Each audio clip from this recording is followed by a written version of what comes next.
Hello, everyone. It is I, the Fable of Fables, your new best friend. I am reacting to even more. Yeah. I'm reacting to even more. Studies Anonymous. This time we're looking at the Ultimate Last Stand.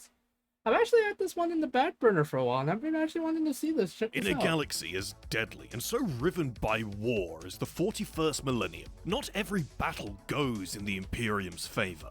The armies That's of true. man are put in desperate situations endlessly, constantly tasked with hopeless odds. Many armies find their backs against the wall with no choice but to stand their ground.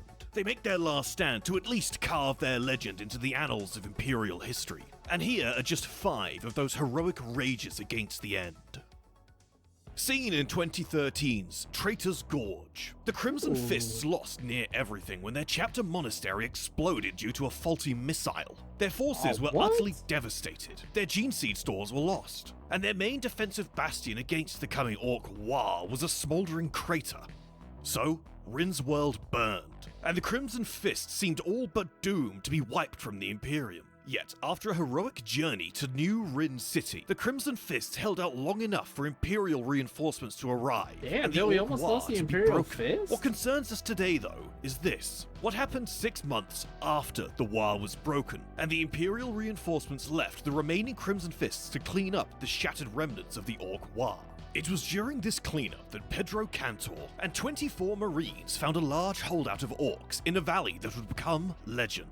Traitor's Gorge. Pursuing the remnants of one orc warband into the valley, the Marines had to enter through a tight passage in the rocks, the only way in and out of the gorge. After dealing with the orcs they were chasing, they found they were completely surrounded. The Marines had no hope of reinforcements. All their allies had left or were otherwise engaged, and the entire chapter's stock of Thunderhawks was destroyed or damaged. So the Crimson Fists formed a ring, and the orcs came wave after wave. The Crimson Fists reaped a heavy tally. The Sons of Dawn, putting into practice their prodigious skills with the bolter, saw to it that no one orc made it eye to eye with them. When they ran out of ammo, they stood shoulder to shoulder, a ring of blades, slaying so many orcs that they literally began to build defensive walls out of their corpses. Oh, the Crimson shit. Fist's attrition dragged so long that most of their blades broke. In desperation, they picked up orc weapons, wielding their own crude axes and guns against the greenskins. Oh, Jesus, Yet it was dude. hopeless. The orcs were too many, and one by one the Crimson Fists began to die.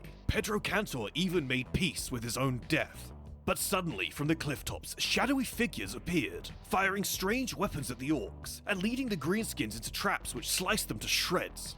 The Crimson Fists were saved, and their saviors were revealed to be the Eldar of Alitok. Wait, The what? Eldar's Farseer had foreseen that Cantor would prevent the uprising of a powerful orc warlord Oh, that that would makes eventually sense. go on to destroy their craft world. After Yeah. a few terse words, the Eldar and the surviving Crimson Fists parted ways, and Cantor went on to hunt this orc warlord, while the Eldar returned to the safety of their craft world. Fuck you, Eldar, you piece of shit. I will die on this world. Oh, Grimaldus. These words echoed through Grimaldus' head the moment he stepped onto the hive world of Armageddon. As seen in Hell's Reach, the Third War for Armageddon is one of the biggest orc versus imperial conflicts in the It's kind of funny. I instantly knew where that line was from, but then again, it's kind of hard not to know where that line's from, especially since it's from Grimaldus. It's really cool though. Yeah, it's a line you don't hear from a Space Marine ever, that was makes it so interesting. Anyway, continuing on. Imperium's history. The orcs were led by Ghazghkull Mag Uruk Thraka, the prophet of Gork, and or quite possibly Mork, who had come to the world as Gaz had a vision of a great war there, and this vision was swiftly fulfilled. The Imperials not only wished to defend this important manufacturing world, but saw the situation as a chance to finally slay the Great Green Prophet. Hell's Reach itself was relatively unimportant. Sure, it was still an important manufacturing hub, but so was every other hive on the world. The real place of vital importance was the Hemlock River, where they planned to break the Orc War in the field. The Siege of Hell's Reach is as long as it is legendary. Grimaldus did a lot with relatively little, but it was a defeat. Hell's Reach fell. There were numerous last stands in the hive, valiant defenders from guard air bases to noble houses. Each died to a man trying to hold back the green skins. Yet, it is Grimaldus' last stand in the Temple of the Emperor Ascendant that captured the minds of the Imperials and fans alike. Grimaldus and his squad retreated back to the Temple District, their chaplain seeking to die on holy ground. A handful of other guard forces were there with them as they made a valiant stand in the temple's courtyard, even gaining some reinforcements in the form of the temple's Adeptus Sororitas. At the time, it all seemed pointless. An orc scrap gargant was bearing down on those final defenders, one so mighty it had felled the Imperator Titan Storm Herald. Yet the true beginning of this last stand was signified by that gargant's destruction. A secret weapon of the Mechanicus, the Ordinatus Armageddon, was unearthed and awakened on Grimaldus' orders. The giant Nova Cannon weapons platform destroyed the Gargant in a single shot, but despite this, Grimaldus declared the city lost. He told Jurizian, the sole tech marine piloting the Ordinatus, to take it far from the hive.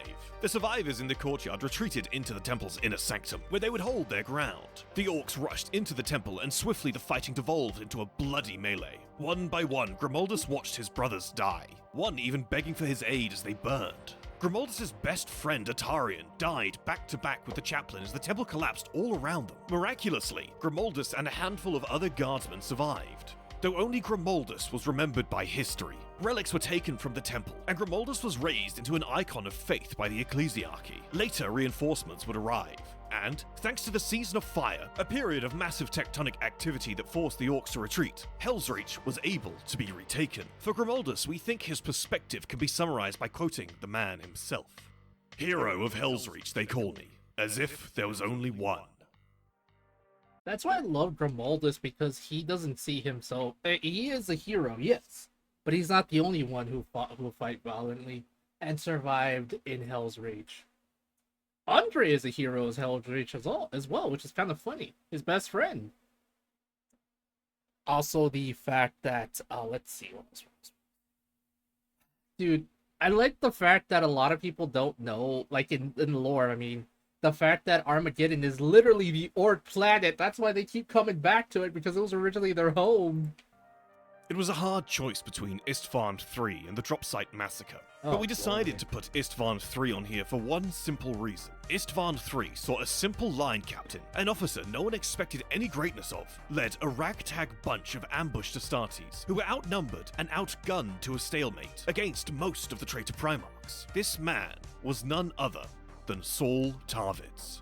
As seen in Galaxy in Flames, Saul Tarvitz was overlooked and derided within his own legion. Yet, when he discovered Horus's betrayal, he not only warned the Loyalists on the planet, but went down to the surface and assumed command of the Loyalist forces. He worked with Garviel Loken and Tarek Torgadon, both Loyalist sons of Horus, and they rallied the Loyalists after Horus's initial bombardment. The Loyalists who had occupied the defensive works had moments before being assaulted, and honestly stood a better chance here than at the Dropsite Massacre. The Loyalists at the Dropsite were caught in the open unloading of their dropships, whereas at Isstvan III they had bunkers, trenches, and citadels. They fought the traitors every step of the way to the final citadel where they dug in for a siege. Under this mere line officer, the finest commanders of the traitors, Primarch and Astartes alike, were repelled from the walls of Praal's stronghold.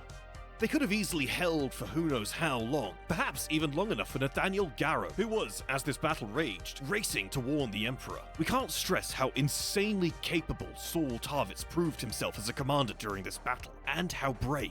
He had the same option as Garrow to retreat, but he made planetfall knowing full well what he would face. Throughout the book, Fulgrim, Saul Tarvitz is derided by his fellow Emperor's children, but on the bloodstained rock of Isstvan III, he proved himself a tactical genius on par with a Primarch. So when did this siege turn into a last stand? Lucius, not yet having earned his moniker, the Eternal, was utterly jealous of Saul Tarvitz. This line officer, a hero? More glorious than Lucius, the master swordsman? No. So Lucius betrayed his brothers, betrayed the defenders of Isstvan III, though Saul Tarvitz would deal him one last wound. Saul defeated Lucius in a duel, failing to kill the traitor by the narrowest of margins. It was too late though. Lucius's betrayal had sealed the Loyalists' defeat. Horus ordered massive bombardments of Praal's citadel, and the last we saw of Saul Tarvitz was still holding back the traitors, fighting for every inch. There was a time where many fans believed that Saul Tarvitz was in fact not dead, as we never actually see his body. But sadly, Warhammer community and various writers have confirmed that he died in the final bombardment of the world. As Cadia burns, Guilliman awakens, and the Primaris are released upon the galaxy. The Blood Angels fight a desperate last stand, as seen in Devastation of Baal. Baal Prime, and Baal Secundus are under assault from the Tyranids of High Fleet Leviathan. The Blood Angels have assembled near every one of their successors and are practically fighting at legion strength, but to no avail.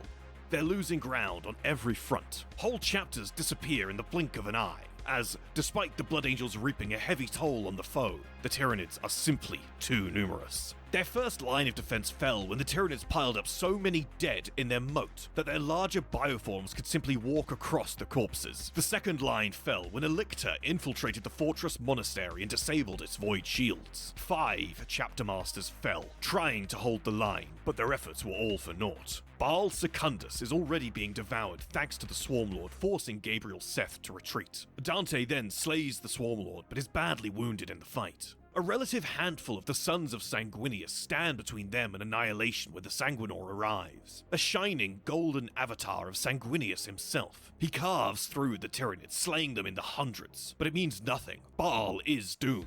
The Tyranids have won, and the legacy of Sanguinius shall end here. The remaining Blood Angels ready themselves for the end. Then, the sky opens.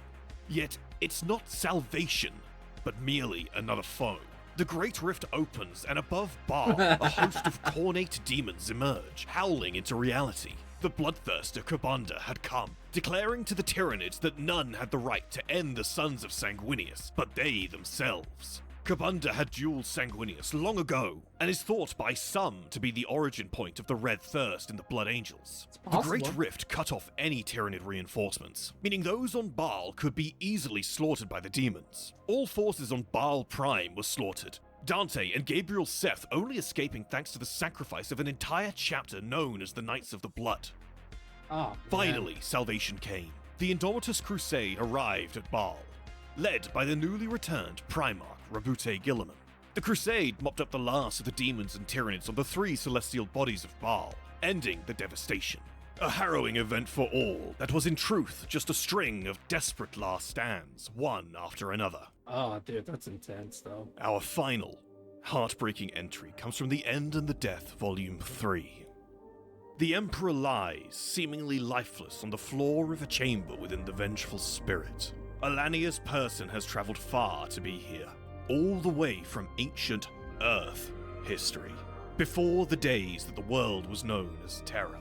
Isn't that the person that was friends with the Emperor and the Emperor allowed him, like, he was a religious man, I believe. I could be wrong, correct me if I'm wrong, I'm pretty sure I'm gonna be corrected. But he was a religious man, and when the Emperor finally got rid of religion, he kept it, and it was just like, no, I refuse to allow you, and the Emperor's like, okay. Okay, not really, but you know what I mean. Alanius is a perpetual, a being unable to die. Yet, that doesn't matter here. Horus can kill perpetuals. Alanius and the Emperor were friends once. Right. Eons ago, but Alanius isn't anywhere near as powerful or as strong. Alanius is just a simple man, gifted with eternal life. In the same room as Alanius, as he tends to the seemingly dead Emperor, is Horus. Laying on his back, stunned by ancient magic and badly wounded from his duel with the Emperor. Yet, he stirs. Dark light swirls around him and knits together his body, reforges his armor. He rises, even more terrible than before, all the might of chaos swirling through him. For if the Emperor will not become the 5th Chaos God, then Horus will.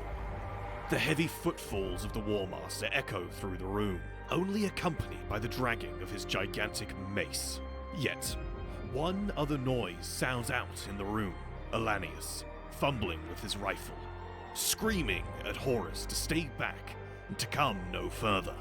Alanius' screaming advances a step towards the incarnation of chaos, the would-be god towering over the man, burning with the destruction of the galaxy and all the despair life brings. He doesn't even notice Alanius' screams or protests. What is this man to him? Less than a speck of dust. Alanius opens fire. It does nothing. And, with a swat of his hand, Horus turns Alanius into a spray of red mist, utterly destroying the Perpetual's soul, leaving not even a flicker of him. Jesus. Yet, this single pause to swat Alanius was all the Emperor needed to awaken, to rise, to end Horus and reduce him to nothing. In a way, The galaxy was saved from utter annihilation by one man. Not a Primarch, not an Astartes, but a man. Pity not the guardsman, for within it beats the heart of a man. Aw, damn.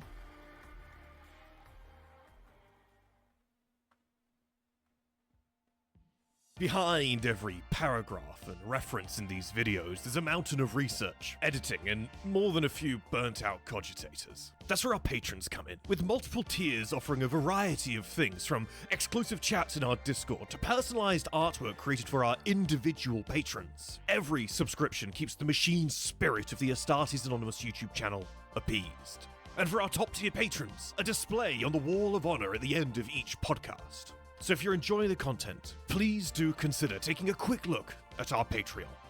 Thanks so much for watching. Oh man, that was intense, dude. The last one was very, very intense.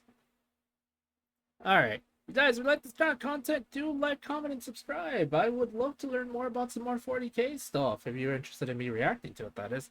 Anyway, love you guys. Make sure to, if you guys want to support me, I do have a Ko-Fi. Please, please, please help out.